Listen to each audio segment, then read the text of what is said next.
Travel ಬಂಟರು. ಇವತ್ತು ನನ್ನ friend ಮನೆಯಲ್ಲಿ ಮಂಗಳಗೌರಿ ವ್ರತ ಮಾಡಿದ್ದಾರೆ. ಸೊ ನಮ್ಮಿಬ್ಬರಿಗೆ ಊಟಕ್ಕೆ ಕರೆದಿದ್ದಾರೆ. ಸೊ ನಾವಿವತ್ತು ಅಲ್ಲಿದ್ದೀವಿ. ಸೊ ಮಂಗಳಗೌರಿ ವ್ರತ ಬರೀ ಮದುವೆ ಆದವ್ರು ಮಾಡೋದಾ? ಸೊ ಯೂಶಲಿ ಮಂಗಳಗೌರಿ ವ್ರತನ ಮದುವೆ ಆಗೋ ಸ್ಟೇಜಲ್ಲಿ ಮದುವೆ ಆಗಬೇಕು ಅನ್ಕೋತಿರೋರು ಮತ್ತು ಮದುವೆ ಆಗಿ ಇನಿಷಿಯಲ್ ಫಸ್ಟ್ ಇಯರ್ ಸ್ಟಾರ್ಟ್ ಮಾಡ್ಬೋದು. ಮಂಗಳಗೌರಿ ವ್ರತ ಮಾಡಿದರೆ 5 years ಮಾಡಬೇಕು, ಕಂಟಿನ್ಯೂಸ್ ಎವ್ರಿ ಇಯರ್ ಮಾಡಬೇಕು. ಸೊ ಮದುವೆ ಆಗದಿರೋರು ಮಾಡ್ಬೋದು.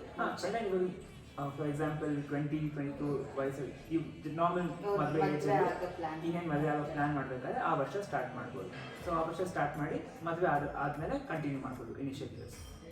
ಇದು ಯಾವ ಮಂತಲ್ಲಿ ಮಾಡ್ತಾರೆ? ಶ್ರಾವಣ ಮಾಸ ಪ್ರತಿ ಮಂಗಳವಾರ ಮಾಡಬೇಕು. ಒಂದೊಂದ್ಸತಿ 4 ಮಂಗಳವಾರ ಬರುತ್ತೆ, ಒಂದು 5 ಬರುತ್ತೆ. ಎಷ್ಟು ಮಂಗಳವಾರ ಬರುತ್ತೋ ಅಷ್ಟು ಮಂಗಳವಾರ ಮಾಡಬೇಕು. ಸೊ ಬೆಳಿಗ್ಗೆ ಮಾಡಬೇಕಾದ್ರು ಸಾಯಂಕಾಲನ? ಸೊ ಯೂಶಲಿ ಮಂಗಳವಾರ ವ್ರತ ದಿನ ಪ್ರತಿ ಟ್ಯೂಸ್ಡೇ ಶ್ರಾವಣ ಮಾಸದಲ್ಲಿ ಬೆಳಗಿನ ಜಾವ ಎದ್ದು ಮಾಡಬೇಕು. 8 ಗಂಟೆ ಒಳಗೆ ಪೂಜೆ, ಯೂಶಲಿ ಅಟ್ಲೀಸ್ಟ್ 9 ಗಂಟೆ ಒಳಗೆ ಪೂಜೆ ಮುಗಿಸ್ಕೋಬೇಕು. ಪೂಜೆ ಹೇಗೆ ಮಾಡಬೇಕು ಅಂತ ಇಲ್ಲಿ ಬೇಸಿಕ್ ನಾರ್ಮಲ್ ವ್ರತ ಪ್ರೊಸೀಜರ್ ಸಿಗುತ್ತೆ ಮಂಗಳವಾರ ವ್ರತ ಬುಕ್ಕು, ಅದನ್ನು ಫಾಲೋ ಮಾಡ್ಬೋದು. ಆ ಬುಕ್ಕಲ್ಲಿ ವ್ರತ ಕಥೆ ಇರುತ್ತೆ, ಆ ಕಥೆ ಫಾಲೋ ಮಾಡಬೇಕು. ಸಂಪ್ರದಾಯಗಳು ಬೇರೆ ಬೇರೆ ರೀಜನ್ಸಲ್ಲಿ ಬೇರೆ ಬೇರೆ ಥರ ಇರುತ್ತೆ. ಸೊ ಯೂಶಲಿ ಜನರಲ್ ಪ್ರಿನ್ಸಿಪಲ್ ಅಂದರೆ ಮಂಗಳವಾರ ವ್ರತದಲ್ಲಿ ಅರ್ಶಿಣದ ಗೌರಿ ಮಾಡಬೇಕು. ಅರ್ಶಿಣದ ಗೌರಿ ಮಾಡಿ ಕಳಶ ಇಡಬೇಕು. ಕಳಶಕ್ಕೆ ಬ್ಲೌಸ್ ಪೀಸು ಬಳೆ ಸಮರ್ಪಣೆ ಮಾಡಬೇಕು. ಹಾಗೆ ಗೋಧಿ ಹಿಟ್ಟಲ್ಲಿ ದೀಪ ಮಾಡಬೇಕು. ಗೋಧಿ ಹಿಟ್ಟು ಹಾಕಿಟ್ಟು ತಂಬಿಟ್ಟು ಮಾಡಿ, ತಂಬಿಟ್ಟಲ್ಲಿ 16 ದೀಪಾಸ್ ಮಾಡಿ 16 ದೀಪನ ಹಚ್ಚಬೇಕು. ಅದು ಬೇಸಿಕ್ ಪ್ರಿನ್ಸಿಪಲ್, ಎಲ್ಲ ಕಡೆ ಫಾಲೋ ಮಾಡೋದು ಅದೇ. ಆಮೇಲೆ ಅದನ್ನ ಅರ್ಶಿಣ ಕುಂಕುಮ ಅದು ಹೌದು, ಅದನ್ನ 16 ದೀಪ ಇಡಿದ್ರೆ 16 ಜನಕ್ಕೆ ಕುಂಕುಮ ಕರಗಿ ಆ ದೀಪನ ಅವ್ರಿಗೆ ಕೊಡ್ಬೇಕು. ಆಮೇಲೆ ಇದು ಬರೀ ಮುತ್ತೈದರಿಗೆ ಕೊಡ್ಬೇಕಾ ಕುಂಕುಮ, ಅಥವಾ ಮದುವೆ ಆಗ್ತಿರೋರ್ಗು ಕೊಡ್ಬೋದಾ? ದೀಪ ಮಾತ್ರ ಮದುವೆ ಆಗಿರೋರಿಗೆ ಕೊಡಬೇಕು. ಕುಂಕುಮ ಎಲ್ರಿಗೂ ಕೊಡ್ಬೋದು ಇನ್ ಜನರಲ್ಲು. ಆದರೆ ದೀಪ ವ್ರತ ಮಾಡೋದ್ರಿಂದ ಮದುವೆ ಆಗಿರೋರಿಗೆ ಕೊಡಬೇಕು, ಅವಾಗಲೇ ಫಲ ಸಿಗುತ್ತೆ. ಆಮೇಲೆ ಇದು ನಾನು ಯಾವಾಗಲೂ ಚಿಕ್ಕ ವಯಸ್ಸಿಂದ ನೋಡಿರೋ ಬೇರೆ ಮಾಡಿರೋದು. ನಾನು ಯೂಶಲಿ ಅಂದ್ಕೊಂಡಿದ್ದು ಬರೀ ಮದುವೆ ಆದವ್ರು ಸೊ ಅದನ್ನ ಕ್ಲಿಯರ್ ಮಾಡಿದೆ. ಸೊ ಇದು ಬರೀ ಗಂಡನ ಆರೋಗ್ಯಕ್ಕೆ ಮಾಡೋದ? ಸೊ ಬೇಸಿಕಲಿ ವ್ರತ ಕಥೆಯಲ್ಲಿ ಏನು ಹೇಳ್ತಾರೆ ಅಂದರೆ, ಯಾವುದೋ ಒಂದಾನೊಂದು ಕಾಲದಲ್ಲಿ ಒಂದು ಬಡ ಕುಟುಂಬದಲ್ಲಿ ಒಂದು ಗಂಡ ಹೆಂಡತಿ ಅವ್ರು ಮದುವೆ ಆಗ್ತಿರಲ್ಲ. ಸೊ ಅವಳು ಮದುವೆ ಆದಾಗ ಒಂದು ಒಳ್ಳೆ ಫ್ಯಾಮಿಲಿ ಮದುವೆ ಆಗ್ಬಿಡುತ್ತೆ. ಸೊ ಮದುವೆ ಆದಾಗ ಗಂಡನ ಜಾತಕದಲ್ಲಿ ಗಂಡನಿಗೆ ಕಂಟಕ ಇದೆ ಅಂತ ಇರುತ್ತೆ. ಸೊ ಆ ಕಂಟಕಲ್ಲೇ ಆದರೆ ತುಂಬ ಡಿವೋಟೆಡ್ ಭಕ್ತಿ ಆಗಿರೋದ್ರಿಂದ ಆ ಗೌರಿ ದೇವಿ ಅವ್ರಿಗೆ ತಿಳಿಸ್ತಾಳೆ ಈ ವ್ರತ ಮಾಡಿ ನಾನು ಅಂತ. ಆ ವ್ರತ ಮಾಡಿದಾಗ ಗಂಡನಿಗೆ ಆ ಕಂಟಕ ಹೋಗಿ ಲಾಂಗ್ ಪ್ರಾಸ್ಪರಸ್ ಹ್ಯಾಪಿ ಲೈಫ್ ಆಯಿತು ಅಂತ ವ್ರತ ಕಥೆ, ಆರೋಗ್ಯ ಸರಿ ಆಯಿತು. ಸೊ ಬೇಸಿಕ್ ಜನರಲ್ ಪ್ರಿನ್ಸಿಪಲ್ ಏನು ಕೊಟ್ಟಾಗ ಗಂಡನಿಗೋಸ್ಕರನೇ ಮಾಡೋದು. ಆದರೆ ಈ ವ್ರತ ನೀವು ಏನು ಮಾಡ್ಬೋದು ಅಂದರೆ ಗಂಡನ ಆಯುಷ್ ಆರೋಗ್ಯಕ್ಕೆ ಮತ್ತು ಸಮೃದ್ಧಿಗೆ ಮತ್ತು ಕೆಲವರು ಮಕ್ಕಳಾಗಬೇಕು ಅಂತಲೂ ಕೂಡ ಈ ವ್ರತ ಮಾಡ್ತಾರೆ. ಸೊ ಈ 3 basic principles is for married ಅಲ್ಲಿ 3 ಪ್ರಿನ್ಸಿಪಲ್ ಅಪ್ಲೈ ಆಗುತ್ತೆ. For longevity of the husband, prosperity ಮತ್ತು ಮಕ್ಕಳಾಗೋದಕ್ಕೆ ಈ 3 ಕಾರಣಕ್ಕೂ ವ್ರತ ಮಾಡ್ಬೋದು. ಸೊ ಎಷ್ಟೋ ಮಾಹಿತಿ ಹರ್ಷ್ ನಂಗೆ ತಿಳಿಸ್ಕೊಟ್ಟ.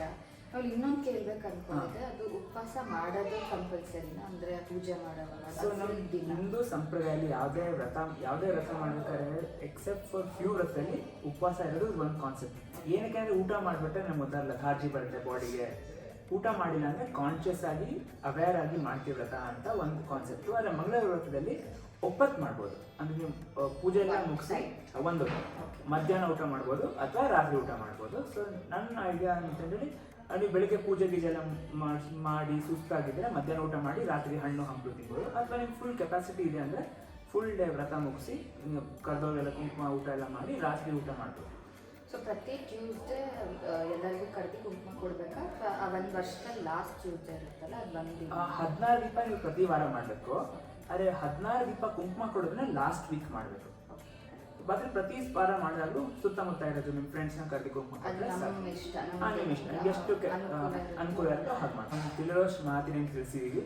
ಸೊ ಈಗ ಅವ್ರು ಹೇಗೆ ಅಲಂಕಾರ ಮಾಡಿದ್ದಾರೆ ಅಂತ ನೋಡೋಣ ಬನ್ನಿ. ಬಾ.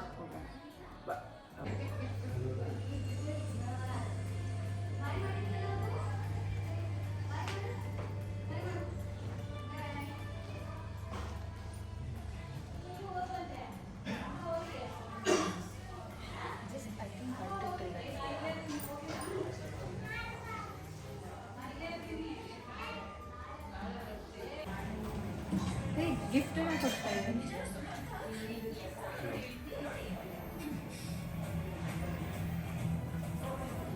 ಸೊ ನನಗೇನೇನು ಡೌಟ್ಸ್ ಇತ್ತು ಹರ್ಷ್ ನನಗೆ ಮಂಗಳ ಗೌರಿ ವ್ರತದ ಬಗ್ಗೆ ಎಲ್ಲ ಕ್ಲಿಯರ್ ಮಾಡಿದ್ದಾನೆ. ಸೊ ನಿಮಗೂ ಆ ಥರ ಏನಾದರೂ ಡೌಟ್ಸ್ ಇದ್ದರೆ ಕಮೆಂಟ್ ಮೂಲಕ ತಿಳಿಸಿ, ನಮ್ಗೆ ಆದಷ್ಟು ನಮ್ಗೆ ಎಷ್ಟು ನಾಲೆಜ್ ಇದೆಯೋ ನಾವು ಅದನ್ನು ತಿಳಿಸ್ಕೊಡ್ತೀವಿ. ಆ್ಯಂಡ್ ಆಲ್ಸೋ ಎಲ್ಲರೂ ಬೇಗ ಹೋಗಿ ಲೈಕ್ ಶೇರ್ ಆ್ಯಂಡ್ ಸಬ್ಸ್ಕ್ರೈಬ್ ಮಾಡಿ ನಮ್ಮ channel. This again I tell wait come up. So ಎಲ್ಲರೂ ಬೇಗ ಹೋಗಿ ನಮ್ಮ ಚಾನಲ್ನ ಲೈಕ್ ಶೇರ್ ಆ್ಯಂಡ್ ಸಬ್ಸ್ಕ್ರೈಬ್ ಮಾಡಿ.